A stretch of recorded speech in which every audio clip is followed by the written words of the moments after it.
ខ្ញុំនិយាយមែនណាខ្ញុំសូមសរសើរដល់សភាអាមេរិកក៏ដូចជាលោកដូណាល់ត្រាំអំឡុងពេលដែលយើងមានបញ្ហាសង្គ្រាមជាមួយនឹងប្រទេសថៃ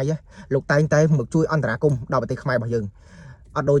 បងប្អូនមិត្តភ័ក្តិយើងមួយចំនួននេះនៅដែលយើងរាប់អានសិតស្នាគ្នាចាប់ដៃគ្នារាល់ថ្ងៃអត់សោះហ្មងពេលយើងមានបញ្ហាមួយគ្នារត់តែគេបាត់អាហ្នឹងបងប្អូនយើងងសមុទ្រដៃថៃរបស់យើងជាក់ស្ដែងដូចចិនដូចវៀតណាមខ្ញុំនិយាយត្រង់ហ្មងឬក៏គេថាគេជួយតាមក្រោមគូតឬក៏ក្រោយខ្នងអីមិនគឺខ្ញុំមិនដឹង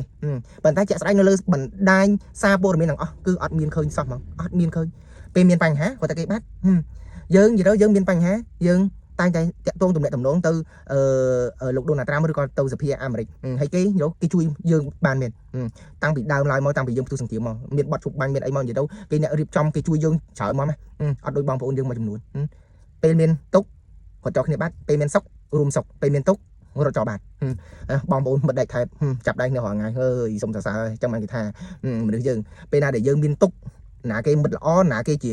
មិត្តមិនល្អណាគេជាពុះវែកអាហ្នឹងគឺយើងដឹងថ្ងៃឡូវបងប្អូនគិតពិចារណាទាំងអស់គ្នាខ្ញុំនិយាយហ្នឹងខុសឬក៏ត្រូវ